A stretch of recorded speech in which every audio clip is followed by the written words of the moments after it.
अगर इस घर में मेरी हर बात गलत है तो आज के बाद मैं किसी बात पर अपनी राय नहीं दूंगी। पूरे घर में एकदम सन्नाटा छा गया। गर्विता की आवाज ऊंची नहीं थी, लेकिन उसके शब्द इतने गहरे थे कि बैठक में बैठे हर व्यक्ति का सिर उसकी तरफ घूम गया। सास शोभना जी कुछ पल तक उसे देखती रहीं। उनके चेहरे पर नाराजगी थी, लेकिन गर्विता की आंखों में छलकते आंसू देखकर वे भी कुछ नहीं बोल सकी। गर्विता धीरे से वहां से उठी और अपने कमरे में चली गई। दरवाजा बंद होते ही वो फूट फूट कर रोने लगी। उसे समझ नहीं आ रहा था कि आखिर उसने ऐसी कौन सी गलती कर दी थी कि इस घर में उसकी हर बात गलत साबित हो रही थी। गर्विता एक साधारण परिवार की पढ़ी लिखी और संस्कारी लड़की थी। उसके पिता सरकारी स्कूल में शिक्षक थे और माँ गृहिणी थी। बचपन से उसे यही सिखाया गया था कि रिश्ते सम्मान और विश्वास से चलते हैं।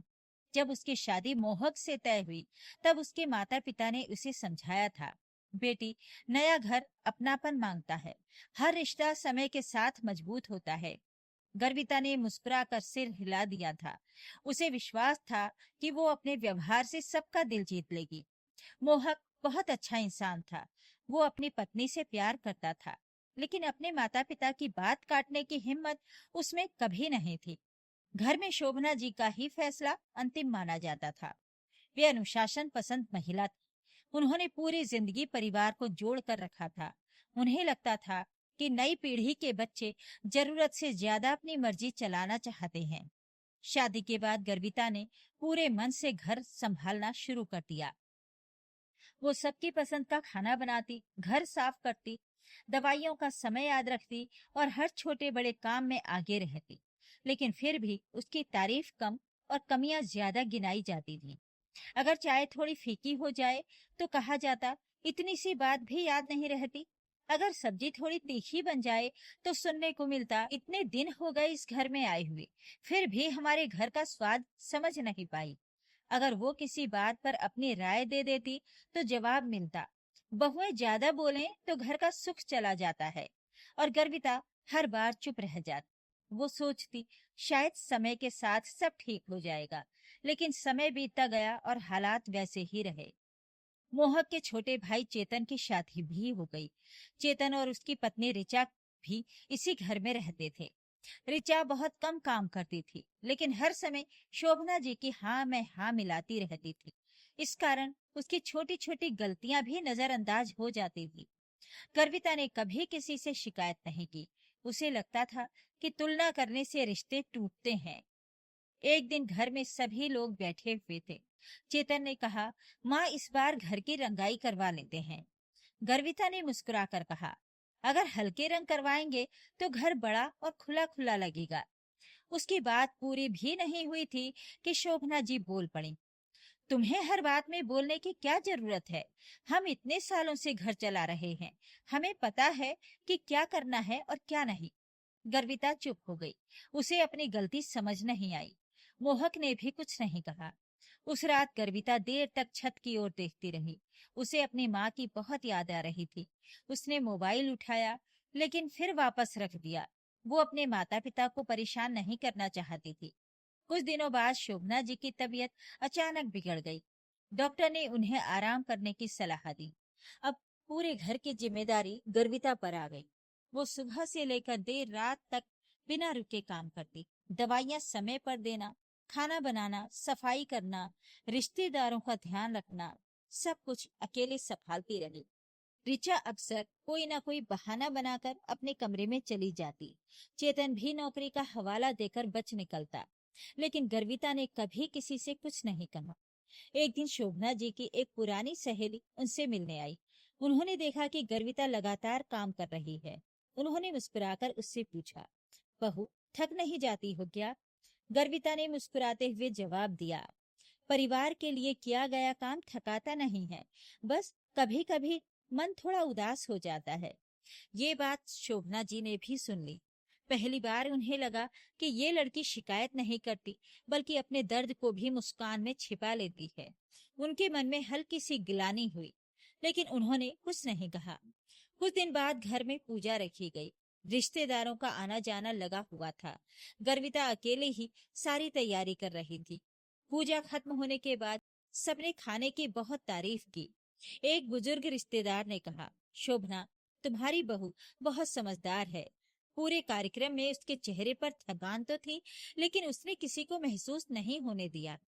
शोभना जी मुस्कुराई, लेकिन इस बार उनके मन में गर्व भी था। उसी रात उन्होंने पहली बार सोचा, क्या मैं सचमुच इस लड़की को समझ नहीं पाई? उन्होंने अपनी पुरानी जिंदगी को याद किया, जब वे नई बहू बनकर आई थी। तब उनकी सास भी हर छोटी बड़ी बात पर उन्हें टोकती रहती थी। वे मन ही मन रोती थीं और सोचती थीं कि अगर कभी उनकी बहू आएगी तो वे उसे बेटी जैसा प्यार देंगी। लेकिन समय के साथ वही कठोरता उनके स्वभाव का हिस्सा बन गई। ये सोचकर उनकी आंखें नम हो गईं। शोभना जी पूरी रात सो नहीं सकी। बार बार उनके कानों में वही शब्द गूंज रहे थे, परिवार के लिए किया गया काम थकाता नहीं है, बस कभी कभी मन थोड़ा उदास हो जाता है। उन्होंने करवट बदली और छत की तरफ देखने लगी। उन्हें पहली बार महसूस हुआ कि गर्विता ने कभी अपनी तकलीफ जुबान से नहीं कही, लेकिन उसकी आंखें हमेशा सब कुछ कह देती थी। दूसरी तरफ गर्विता भी जाग रही थी। वो सोच रही थी कि शायद इस घर में उसकी जगह कभी नहीं बन पाएगी। उसने तय कर लिया कि अब वो किसी बात पर अपनी राय नहीं देगी। वो सिर्फ उतना ही करेगी जितना उससे कहा जाएगा। अगले कुछ दिनों में घर का माहौल बदल गया। गर्विता पहले की तरह सबका ध्यान तो रखती थी, लेकिन अब उसके चेहरे की मुस्कान कहीं खो गई थी। वो कम बोलती, कम हंसती और ज्यादातर अपने काम में ही लगी रहती। शोभना जी ये बदलाव रोज देख रही थी। उन्हें समझ आ रहा था कि गर्विता की चुप्पी नाराजगी की नहीं, टूटे हुए मन की निशानी है। एक दिन मोहक ने भी अपनी माँ से कहा, माँ, आपको नहीं लगता कि गर्विता पहले जैसी नहीं रही? वो अब हंसती कम है, बोलती कम है और ऐसा लगता है जैसे अंदर ही अंदर टूटती जा रही हो। शोभना जी ने अनजान बनने की कोशिश की। सब ठीक है, लेकिन मोहक ने पहली बार हिम्मत करके कहा, सब ठीक नहीं है माँ। वो इस घर के लिए बहुत कुछ करती है, लेकिन उसे कभी अपनापन नहीं मिला। ये सुनकर शोभना जी चुप हो गईं। उन्होंने कोई जवाब नहीं दिया। उसी सप्ताह एक नई परेशानी खड़ी हो गई। चेतन की नौकरी चली गई। पूरा घर चिंता में डूब गया। चेतन अपने कमरे में बैठा रहता। ऋचा हर समय परेशान रहती और छोटी छोटी बातों पर रोने लगती। घर का खर्च भी अचानक बढ़ गया। मोहक की कमाई से अब सब कुछ संभालना मुश्किल होने लगा। एक दिन गर्विता चुपचाप अपने कमरे में गई। उसने अलमारी खोली, शादी में मिले अपने कुछ गहने निकाले और एक डिब्बे में रख दिए। फिर वो मोहक के पास जाकर बोले, इन्हें बेच दीजिए। मोहक चौंक गया, तुम पागल हो गई हो? ये तुम्हारे गहने हैं। गर्विता मुस्कुराई, गहने फिर आ जाएंगे, लेकिन अगर आज परिवार मुश्किल में है और मैं कुछ ना करूं तो इन गहनों का क्या मतलब? मोहक की आंखें भर आईं। वो कुछ बोल ही नहीं पाया। दोनों की ये बात दरवाजे के बाहर खड़ी शोभना जी ने सुन ली। उनके हाथ कांपने लगे। उन्होंने कभी सोचा भी नहीं था कि जिस बहू को वो हर समय डांटती रही, वही अपने गहने बेचने के लिए तैयार हो जाएगी। उनकी आंखों से आंसू बह निकले। उस रात उन्होंने भगवान के सामने बैठकर बहुत देर तक प्रार्थना की। उन्होंने मन ही मन कहा, हे भगवान, मैंने इस लड़की को पहचानने में बहुत देर कर दी। अगले दिन उन्होंने पूरे परिवार को बैठक में बुलाया। सब लोग आकर बैठ गए। गर्विता भी चुपचाप एक कोने में बैठ गई। शोभना जी धीरे धीरे उठी। उन्होंने सबके सामने कहा, आज मुझे एक बात स्वीकार करनी है। सब हैरान होकर उनकी तरफ देखने लगे। उन्होंने गर्विता की तरफ देखा और भर्राई आवाज में बोले, बेटी, गलती तुम्हारी नहीं मेरी थी। पूरा कमरा एकदम शांत हो गया। गर्विता को अपने कानों पर विश्वास नहीं हुआ। शोभना जी आगे बोली, मैं तुम्हें हर समय परखती रही, लेकिन कभी तुम्हें समझने की कोशिश नहीं की। तुमने इस घर को अपना माना और मैंने तुम्हें हमेशा पराया समझा। इतना कहते कहते उनकी आवाज भीग गई। उन्होंने सबके सामने गर्विता का हाथ पकड़ लिया। अगर हो सके तो अपने इस माँ को माफ कर देना। गर्विता की आंखों से आंसू बह निकले। वो तुरंत उठी और शोभना जी के गले लग गई। बैठक में बैठे सभी लोगों की आंखें नम हो गईं। मोहक ने पहली बार चैन की सांस ली। उसे लगा जैसे वर्षों से घर पर छाया बोझ अचानक उतर गया हो। लेकिन भगवान शायद इस परिवार की परीक्षा अभी पूरी तरह लेना चाहते थे। 2 दिन बाद अचानक शोभना जी की तबीयत बहुत ज्यादा बिगड़ गई। उन्हें तुरंत अस्पताल ले जाना पड़ा। डॉक्टर ने बताया कि उन्हें कुछ दिन अस्पताल में रहना होगा। अब पूरा परिवार घबरा गया। रिचा डर गई, चेतन भी परेशान था, लेकिन सबसे ज्यादा हिम्मत गर्विता ने दिखाई। वो दिन रात अस्पताल में शोभना जी की सेवा करती रही। समय पर दवा देना, समय पर खाना खिलाना, डॉक्टर से बात करना, रिपोर्ट लाना, हर जिम्मेदारी उसने बिना शिकायत के निभाई। एक रात शोभना जी की आंख खुली। उन्होंने देखा कि गर्विता कुर्सी पर बैठे बैठे ही सो गई थी। उसके हाथ में दवा का डिब्बा था और चेहरा थकान से भरा हुआ था। शोभना जी की आंखों से आंसू निकल आए। उन्होंने धीरे से गर्विता के सिर पर हाथ रखा। गर्विता की नींद खुल गई। वो तुरंत उठकर बोली, माँ, आपको कुछ चाहिए क्या? शोभना जी ने उसका हाथ पकड़ लिया और धीरे से बोली, मुझे कुछ नहीं चाहिए बेटी, बस भगवान हर घर को तुम्हारी जैसी बहू दे। गर्विता मुस्कुरा दी, लेकिन उसकी आंखों से बहते आंसू बता रहे थे कि आज उसे पहली बार इस घर में बेटी होने का एहसास हुआ था। कुछ दिनों के इलाज के बाद शोभना जी की तबीयत पहले से बेहतर होने लगी। डॉक्टर ने उन्हें घर ले जाने की अनुमति दे दी। घर लौटते समय उन्होंने सबसे पहले गर्विता का हाथ पकड़ा और मुस्कुराकर कहा, बेटी, अब मैं अकेली नहीं हूँ। मुझे पता है तुम मेरे साथ हो। गर्विता ने कुछ नहीं कहा। उसने बस मुस्कुराकर उनका हाथ और मजबूती से थाम लिया। घर लौटने के बाद पूरे परिवार का माहौल बदल चुका था। अब शोभना जी हर छोटे बड़े काम में गर्विता की राय लेने लगी। अगर कोई रिश्तेदार आने वाला होता तो पूछती, गर्विता, तुम्हें क्या ठीक लगता है? अगर घर का कोई बड़ा फैसला लेना होता तो कहती, पहले बहू से पूछ लो, इसकी सोच अच्छी है। ये वही शोभना जी थी जो कभी कहती थी कि बहुओं को ज्यादा राय नहीं देनी चाहिए। गर्विता को अब महसूस होने लगा कि सम्मान मांगने से नहीं, विश्वास जीतने से मिलता है। कुछ महीनों बाद चेतन को दूसरी नौकरी मिल गई। पूरे घर में खुशियां लौट आईं। चेतन ने सबसे पहले गर्विता के पास आकर कहा, भाभी, अगर उस समय आपने अपने गहने देने की बात ना कही होती तो शायद मैं हिम्मत ही हार जाता। गर्विता मुस्कुराकर बोली, परिवार में किसी एक की परेशानी सबकी परेशानी होती है। चेतन की आंखें भर आईं। उधर रिचा भी अब बदलने लगी थी। उसे एहसास हो गया था कि केवल मीठी बातें करने से कोई अपना नहीं बनता, बल्कि मुश्किल समय में साथ खड़े रहने से बनता है।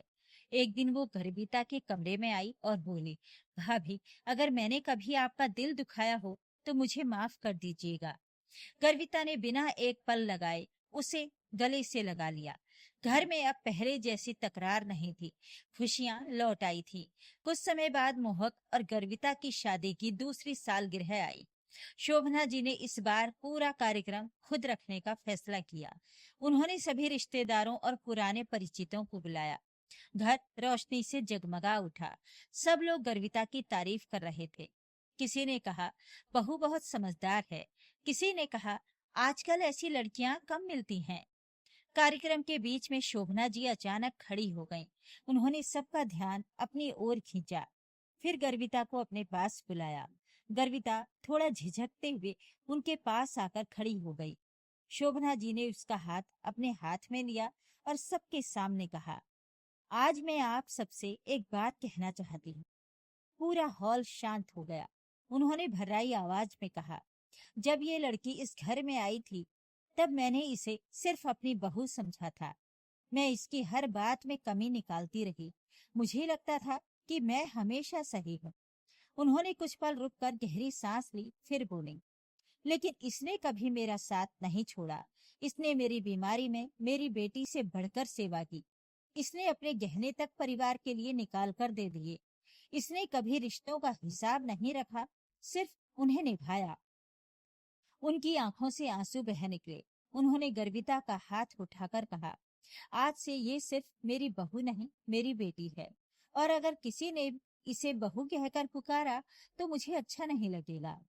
पूरा घर तालियों की आवाज से गूंज उठा। गर्विता खुद को रोक नहीं सकी। वो शोभना जी के गले लगकर रो पड़ी। मोहक की आंखों में भी आंसू थे। चेतन और ऋचा मुस्कुरा रहे थे। रिश्तेदार भी भावुक हो गए। कुछ देर बाद शोभना जी ने गर्विता के कान में धीरे से कहा, बेटी, मुझे माफ कर देना, मैंने तुम्हें समझने में बहुत देर कर दी। गर्विता ने मुस्कुराकर जवाब दिया, माँ, अगर देर से भी दिल मिल जाए तो वो देर नहीं कहलाती। शोभना जी ने उसके माथे को चूम लिया। उस दिन के बाद उस घर में एक नया नियम बन गया। कोई भी फैसला किसी एक का नहीं होता था। सब मिलकर बात करते, एक दूसरे की राय सुनते और फिर निर्णय लेते। धीरे धीरे घर की खुशियां फिर से लौट आईं। कई साल बीत गए। एक दिन गर्विता की छोटी बेटी ने अपनी दादी से मासूमियत से पूछा, दादी, मम्मी आपकी बहू है या बेटी? शोभना जी मुस्कुराई। उन्होंने बच्ची को गोद में बैठाया और बोले, बेटी, रिश्ते जन्म से नहीं प्यार से बनते हैं। भगवान ने मुझे बहू दी थी, लेकिन इसने अपने व्यवहार से मेरी बेटी बनने का हक कमा लिया। गर्विता दरवाजे पर खड़ी ये सब सुन रही थी। उसकी आंखें फिर से नम हो गईं। उसने मन ही मन सोचा, जहाँ सम्मान, विश्वास और अपनापन हो, वहीं सच्चा परिवार होता है। उस दिन पूरे घर में खुशियों की ऐसी रोशनी फैली जो फिर कभी फीकी नहीं पड़ी। दोस्तों, इस कहानी से सीख मिलती है कि रिश्ते कभी अहंकार से नहीं चलते, बल्कि सम्मान, धैर्य और प्रेम से मजबूत होते हैं। जब सास बहू को बेटी समझने लगे और बहू सास को माँ का सम्मान देने लगे, तब घर सिर्फ रहने की जगह नहीं रहता, बल्कि खुशियों का सबसे सुंदर आशियाना बन जाता है। दोस्तों, आपको क्या लगता है? क्या परिवार में सब कुछ सहते रहने से एक दिन परिस्थितियां बदल सकती हैं और कद्र होने लगती है? कमेंट करके जरूर बताइएगा। वीडियो को लाइक करें, शेयर करें और मेरे चैनल को सब्सक्राइब भी जरूर कर लीजिएगा। धन्यवाद।